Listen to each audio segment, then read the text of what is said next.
A very warm welcome to Shri Presents The Economic Times InfraFocus, the second annual summit brought to you by ET Edge.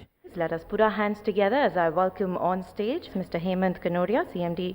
Shri, please join us to present his opening remarks and on the podium. Honorable Shri Venkaiah Naidu ji, Honorable Shri Raman Singh ji, distinguished guests, members, panelists on the dais. As we have the opportunity of both your Honorable Mr. Venkaiah Naidu and Dr. Raman Singh being here, and the Prime Minister has announced 100 smart cities, I would like to just dwell upon that and bring certain facts to your notice, and which we think would help in building up these smart cities much faster. Some people are still confused about the smart cities, that what does this smart city mean? And I think that I'm sure that in the next few months we'll have clarity on that from your government, that what would encompass a smart city. However, when we are going to build up the smart cities also, a question which crops up is that whether private sector would be involved in building up these smart cities, or it will be left to the government to do it. And if private participation would be there, what level of participation can the private sector have? Is it right from acquiring the land to building up the infrastructure, or it would just be doing the work of a contractor or a construction company just building up, and the government is going to manage and own the smart cities? So I think that those are areas which I am sure that your government is working on, and will soon see clarity on that. There are some of the states, because land matters are state subjects also to a very large extent, in spite of the fact that we have a complex land acquisition act now, so which is very, very complex, and it is very difficult to acquire land anywhere or purchase land anywhere.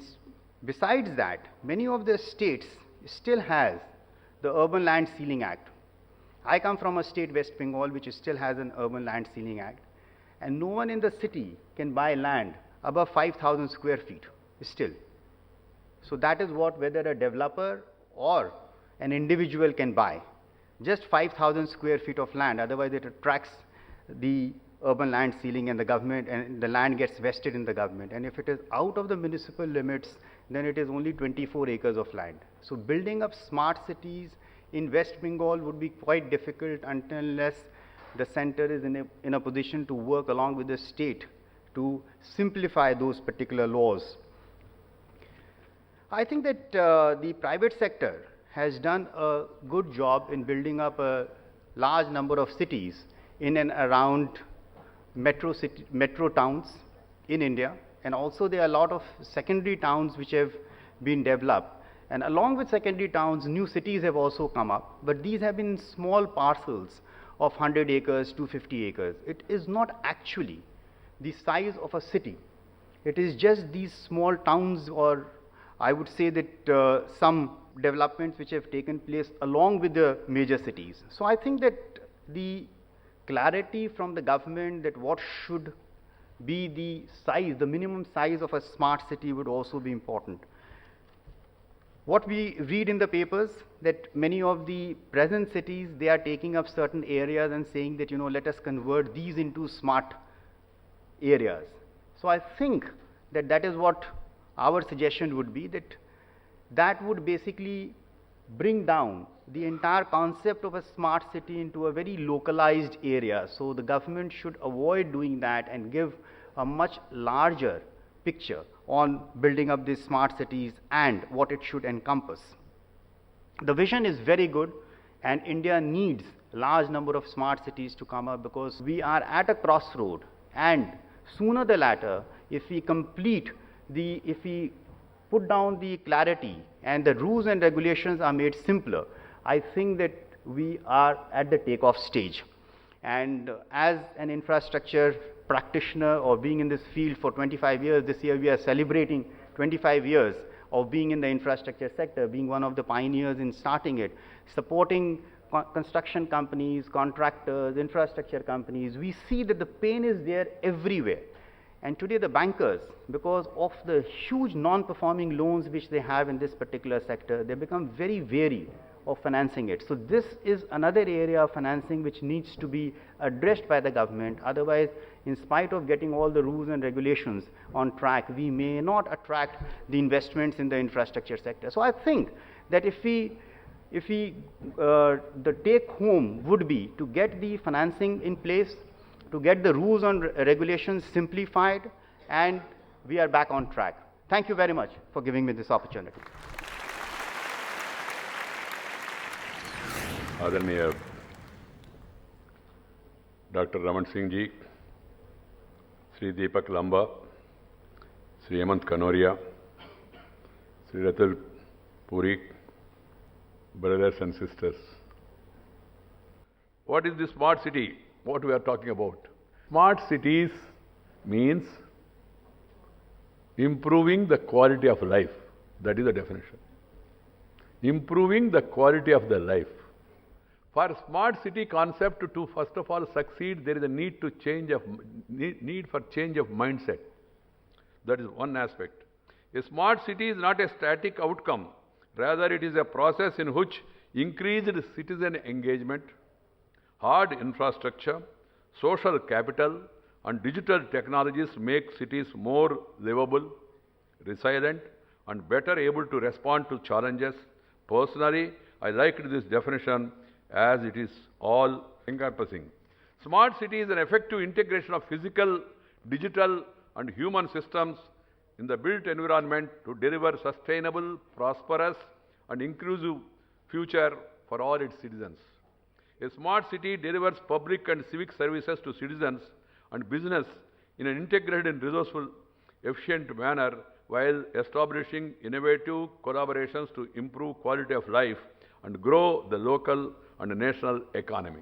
Big question is, why do we need smart cities?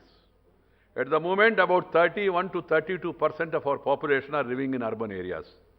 Going by the same pace and speed, by 2050, it will be more than 50% of the people of India who will be living in cities. So, at the current level of urbanization itself, urban areas are contributing over 60% of the GDP. This is estimated to reach over 75% in the coming 10 to 15 years. So it is for this reason that urbanization is seen as a driver of economic growth. With so much of economic activity concentrated in urban areas, the challenge is to sustain it, which in turn warrants enabling environment. With the active cooperation of the one and all, and particularly I am thankful to the media, they are highlighting this, and I hope that a lot of other stakeholders also join this movement. I once again compliment the Economic Times for organizing this wonderful program, a meaningful get-together for discussion and for understanding. Thank you very much. Namaskar. Jai Hind.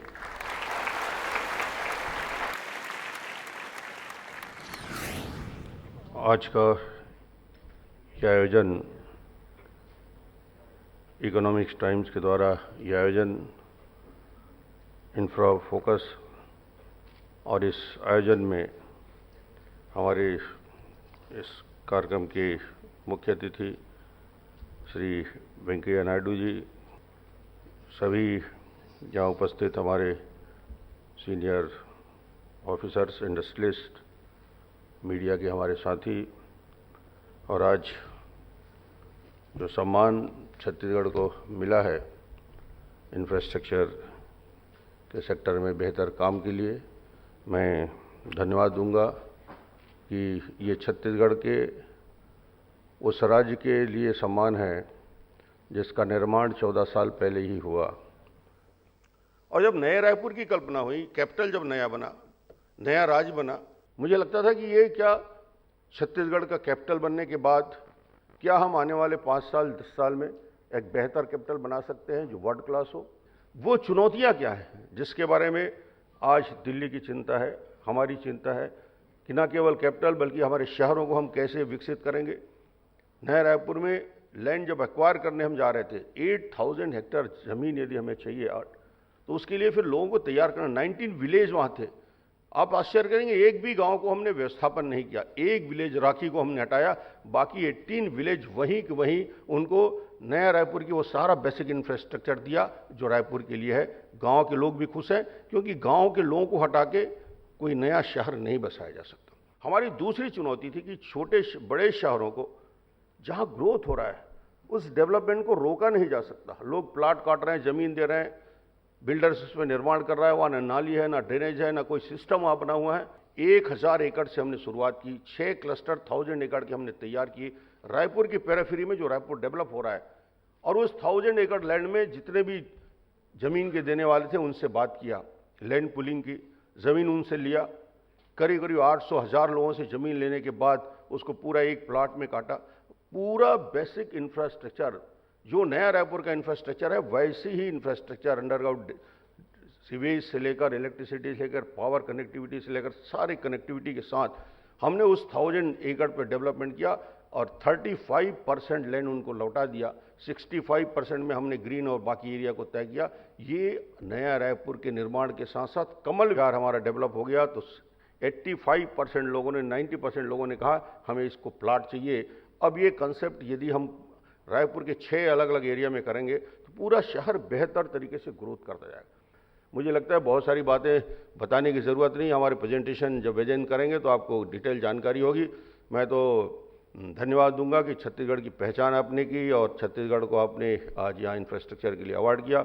हमारी कोशिश होगी कि छत्तीसगढ़ जिस तेज़ी के साथ विकास की दिशा में आगे बढ़ रहा है, आने वाला कल हमारा और बेहतर हो और आपके साथ मिलकर हम हमेशा बात करते रहेंगे। आप सबकी उपस्थिति और मुझे यहाँ बुलाया गया, सम्मानित किया गया, बहुत बहुत धन्यवाद।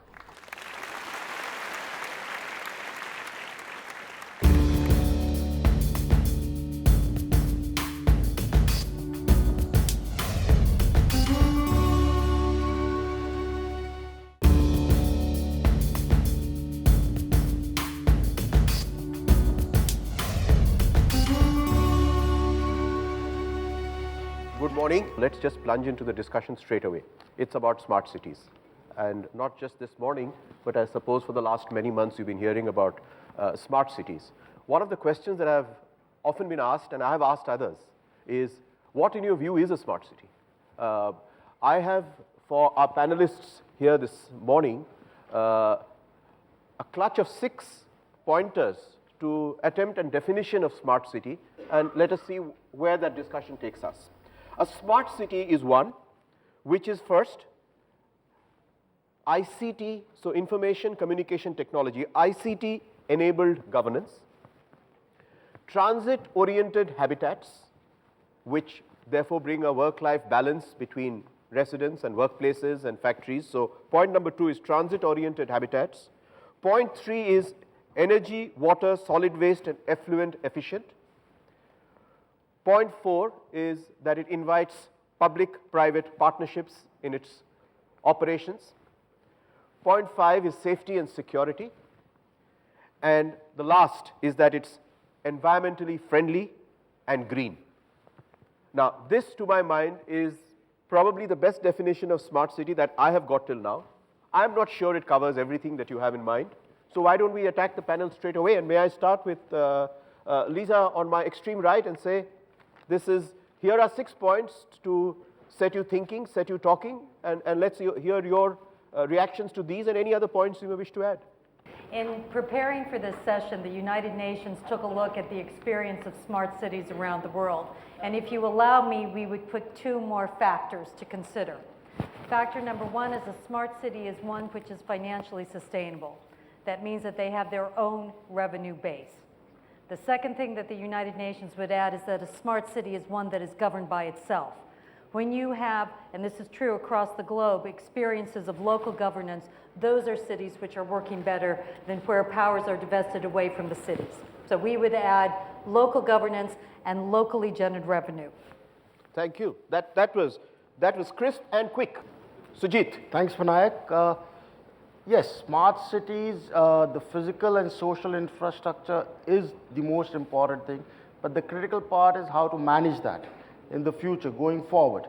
And that's why there is an ICT mechanism to be able to manage it properly.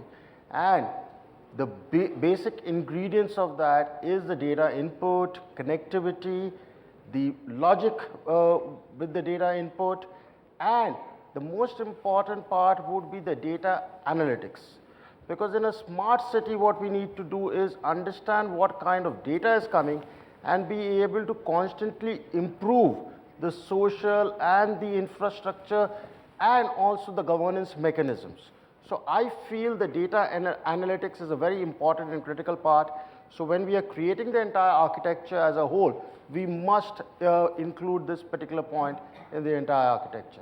Thank you, Sujit. I'm going to jump to Rahul Sharma from IBM and say, I'm sure you disagree with him. The data analytics is not required at all. I think I agree completely there that there is a very high need for making sure that you're able to analyze and predict upfront what's going to happen within the city. But just to take a little step backward on that, I think one important thing that's missing here is also the social capital part. I think we have focused a lot on the economic capital, the sustainability and all. But I think the social capital is where the entire emphasis of Indian smarter cities needs to be. We would like to define this around 3 parameters, smart cities around 3 parameters: livability, sustainability and resilience. And I think around that, participative governance. Thank you. I'm now going to ask Mr. Bajendra Kumar, who's from the Indian Administrative Service, and very importantly, he's chairman of the Naya Raipur Development Authority.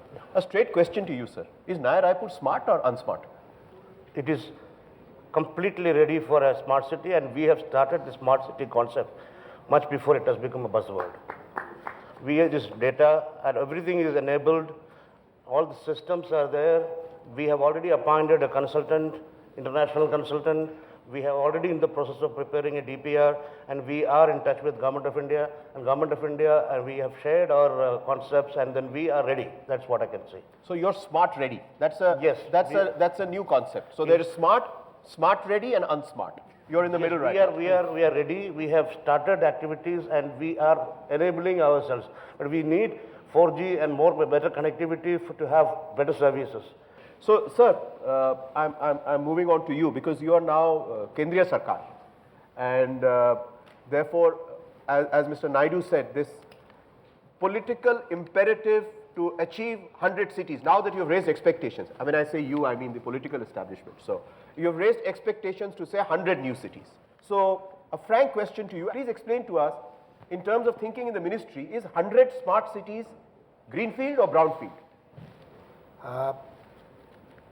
Honorable Finance Minister had announced 3 programs related to the cities.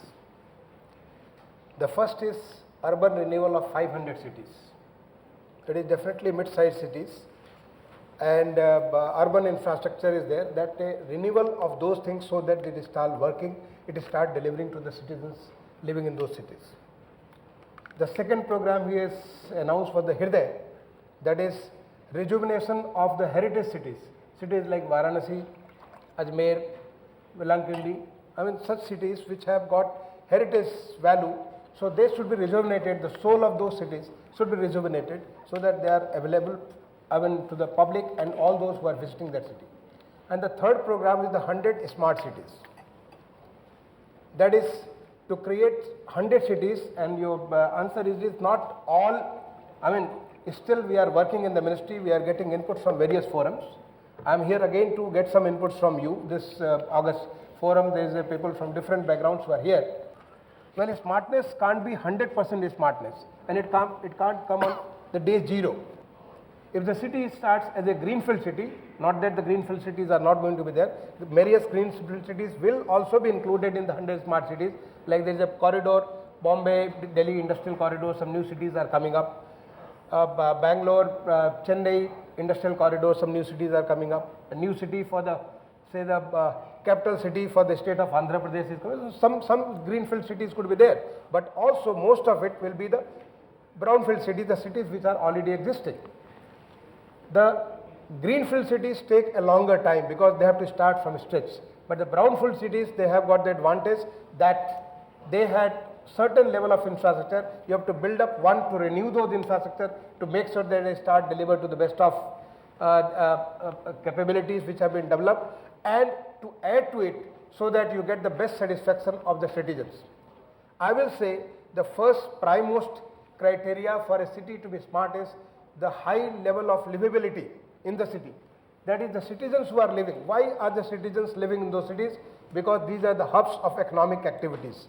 The economic activities will be some kind of a manufacturing, it can be some kind of a service business, maybe some other business which is congregating, which is attracting people, pulling people to come and stay in the city. Once they stay in the city, there are certain expectations of those who are living in the city. They require maybe 24/7 water supply and a clean water supply. Water supply facility is there, but 24/7 is not there. How can you get IT inputs? How can you get the sensor and the ICT to play so that the facility which is already available for the drinking water? Our experience is once you provide 24/7 water supply, the requirement per head goes down. It doesn't go up, it goes down because people are assured of the water supply. Similarly, the electricity supply, it has to be 24/7 electricity supply. The sewage system works, so there is a sanitation all around. Solid waste system works, so all these kind of physical infrastructure, they deliver to the citizens' best satisfaction. So how you can do that? One, to create those infrastructure, the already infrastructure is there, to add to that infrastructure and use ICT, top up with the ICT so that they start functioning to get the best satisfaction of the citizens. Then it is not only the social infrastructure, it is not only the physical infrastructure. Very important thing is the economic infrastructure. That is people who are living there, like you mentioned about the TOD.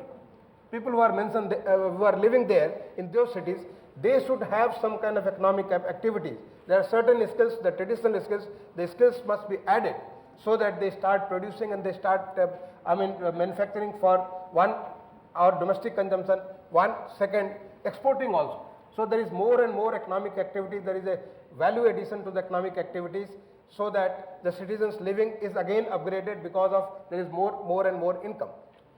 Again, once you have the physical infrastructure, the social infrastructure, the next question is the economic, the next question is the social infrastructure. So I'm going to ask you a question as a citizen. Across the panelists and across newspaper reports and including what the Prime Minister has asked, there is a huge amount of talk of people's participation, of local governance, of participative governance, of everybody standing up. Do you believe that as citizens, and most of us in this room have been urban citizens, do you think we have been sufficiently participative in the past in urban governance processes? Have we voted for municipal elections? Have we participated in our municipal corporations? Have we ever gone there for meetings? And is that going to change amongst us? What in your view, I'm asking you as a response, as a citizen, as an urban citizen? No, so firstly, I would start off by saying, I'm guilty. I've never voted in municipal elections. I certainly believe that there is a certain level of apathy that exists, and that apathy comes partly from the fact that the quality of civic infrastructure that we have is truly extremely poor. But I believe that greater participation can certainly play an important role. However, having said that, I believe all these initiatives need to be vision-driven, need to be top-driven. You can always gather input. You can gather